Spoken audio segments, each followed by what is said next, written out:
কক্সবাজারের new beach, ব্যায়াম beach বা ভিআইপি বিচ যেটাই বলি, এটা ব্যায়াম ফাউন্ডেশনের পাশে, কক্সবাজার এয়ারপোর্টের পাশে এই বিচটা অবস্থিত। এখানে ঝাউবন, এই ঝাউবনের কাজ হলো যত জলোচ্ছ্বাস, ঘূর্ণিঝড়, সাইক্লোন এগুলো হবে, এগুলো হলে যে বাতাস অথবা ঝড়ো হাওয়া এগুলোকে ঝাউবন ফিরিয়ে থাকে। এছাড়া এখানে আছে একটা বাউন্ডারি করা আছে, যেটা তৈরি করা হয়েছে, ভিতরে সম্ভবত বালি দেওয়া হয়েছে জিও ব্যাগের ভিতর। এর মাধ্যমে কোনো জলোচ্ছ্বাস তৈরি হলে এখানেই বাড়ি খায়। আমরা এখন নিউ বিচ বা ব্যায়াম বিচ সমুদ্র সৈকতে যাব। দেখা যাক গিয়ে কি পাই, সাথেই থাকুন। আমরা জানি চাঁদের সাথে জোয়ার ভাটার সম্পর্ক সাধারণত 6 ঘন্টা 13 মিনিট পর পর একবার জোয়ার হয়, আবার 6 ঘন্টা 13 মিনিট পর ভাটা হয়। এই মুহূর্তে জোয়ার শুরু হয়েছে। আমি যেখানে হাঁটছি এখানে পানি চলে আসবে ঠিক 4টা থেকে 5টা এর ভিতর। এখানে পানি এসে বাড়ি খাবে, যে পানিটা এখন ওই নিচে বাড়ি খাচ্ছে, অর্থাৎ ভাটা শেষ হয়ে এখন জোয়ার শুরু হয়েছে। আর জোয়ার শুরু হওয়ারও দীর্ঘ একটা সময়, প্রায় 4-5 ঘন্টা আস্তে আস্তে পানি বাড়তে থাকে, এবং একটা সময় এই পানিটা তীরে এসে থেকে যায়। আবার ভাটার সময় হলে আস্তে আস্তে কমতে থাকে, 4-5 ঘন্টা লাগে, তারপর 6 ঘন্টা 13 মিনিটের মধ্যে আবার ভাটা শেষ হয়ে যায়। এখানে প্রচুর গুড়ি গুড়ি কি যেন দেখা যাচ্ছে, আসলে কিসের আমি জানি না। কোনো পোকাও দেখতে পাচ্ছি না, বা কাঁকড়া এরকম দেখছি না। প্রাকৃতিক নিয়মেই হয় কিনা, হতে পারে, তবে খুব সুন্দর। এখানে অনেক মাছ পড়ে আছে, এগুলো আসলে বিভিন্ন জেলের ধরা মাছ, বড় মাছ, ওই মাছের পেটে ছিল। এই যে এখানে খেয়েছিল, সেখান থেকে এখানে আসলে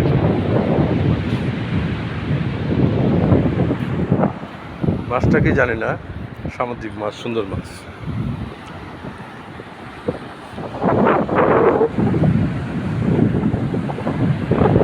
এই বীজটার একটা আলাদা বৈশিষ্ট্য হলো এখানে মানুষজনের তেমন কোনো আনাগোনা নেই, নিরিবিলি। পেছনে ঝাউবন, পেছনটা ঝাউবন হওয়াতে অনেকটা সুন্দর দেখাচ্ছে। সামনে সমুদ্র, মাঝখানে বালুঘর। নিঃসন্দেহে এখানে যদি কেউ একা আসে, কখনো কারো খারাপ লাগে, খারাপ লাগে, অবশ্যই তার মনটা ভালো হয়ে যাওয়ার কথা। জানি না, কারো মন খারাপও হয়ে যেতে পারে। খারাপ হবে এই কারণে, প্রিয়জন পাশে থাকলে হয়তো আরেকটু ভালো লাগতো। স্ত্রী, সন্তান তারা কাছে থাকলে তো সবসময় আনন্দ। তাদের অভাব যারা বোধ করে, তাদের খারাপ হচ্ছে,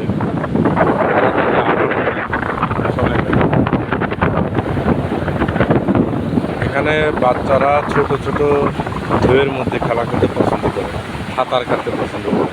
যদিও এরা ঢেউয়ের মাঝে যায় না, এই ছোট ছোট, এটাই সৌন্দর্য, এটাই শান্তি, এটাই সুন্দর। এবং এইটুকু উপভোগ করার জন্য শত শত হাজার হাজার মাইল দূর থেকে মানুষ কষ্ট করে এখানে আসে এবং এই সৌন্দর্যটাকে উপভোগ করে যায়, সৌন্দর্যকে ধারণ করে, লালন করে।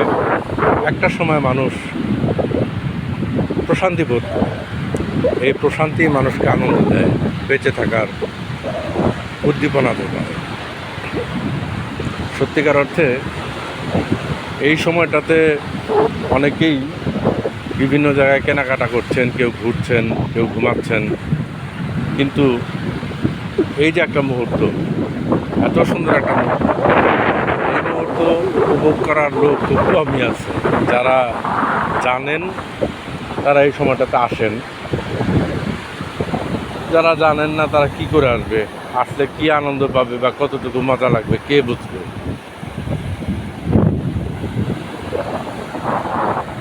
দারুণ একটা ভিউ, কল্পনার বাহির, তা বলে বোঝানো যাবে না।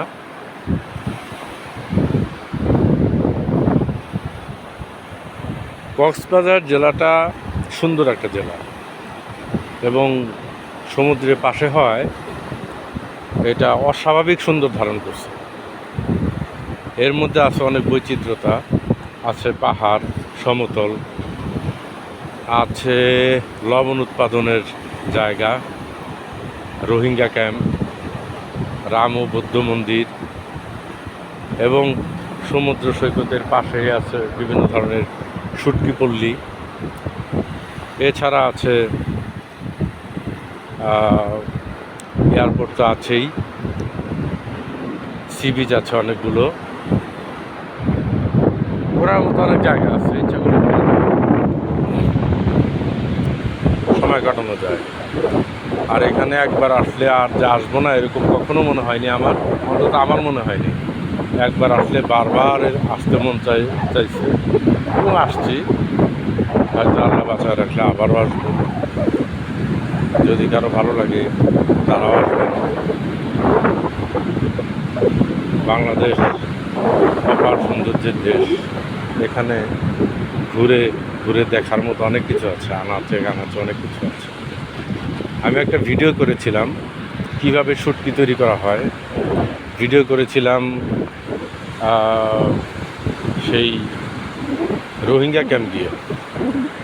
রোহিঙ্গা ক্যাম্পের সেই মানুষদের যে একটা আকুতি এবং তাদের যে একটা কষ্ট, তারা কীভাবে মানবতার জীবনযাপন করছে, এটা যদি কেউ সামনাসামনি না যায় তাহলে আর এই কথা কেউ বলতো না। তারা নিঃসন্দেহে মুসলমান জাতি, আমাদের বাঙালির মতো আমাদের যেমন একটা জাতিসত্তা আছে যার নাম বাঙালি, তাদের জাতিসত্তার নাম রোহিঙ্গা।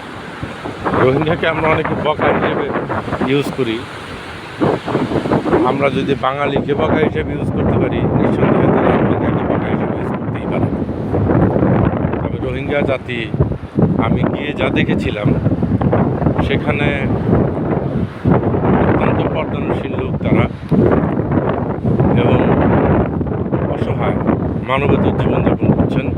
কেউ কিছু দিলে খাচ্ছেন, না দিলে খাবার পাচ্ছেন না।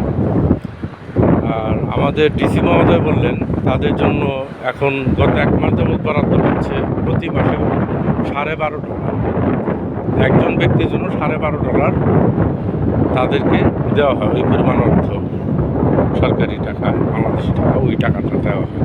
তাদের প্রায় 1500 টাকার মতো আসে। আর 2022 সালে এটা ছিল বেশি, 2022 সালের পর থেকে গত মাস পর্যন্ত এটা ছিল $8 থেকে এখন $12.5। যা হোক, রোহিঙ্গারা মুসলমান জাতি, তারাও নিজ দেশে ফিরে যেতে চায়, তাদেরও অনেক আশা আকাঙ্ক্ষা আছে। আমরা দোয়া করব তারা যেন নিজ দেশে ফিরে তাদের নিজের জীবনাচার সঠিকভাবে পালন করতে পারে। মহান করুণাময় তাদেরকে রক্ষা করুন। আমরা এখন যাব রামুতে। দুপুরে খেয়ে নিয়েছি, খাবারের পর একটু হাঁটাহাঁটি প্রয়োজন, ভালো লাগলো। ভাবলাম আমার আবাসস্থলের পেছনেই হলো সৈকত, একটু ঘুরে গেলাম, ভালো লাগলো। সমুদ্রকে একটু দেখা দিয়ে গেলাম। আল্লাহ তৌফিক দান করলে এখন আমরা রামুর উদ্দেশ্যে রওনা হব। সেখানে রামুতে আছে বিস্তীর্ণ রাবার বাগান, আছে বৌদ্ধ মন্দির, আরও প্রকৃতির অনেক অপার সৌন্দর্য সেখানে বিদ্যমান। আমরা যতটা সম্ভব উপভোগ করার চেষ্টা করব। ধন্যবাদ।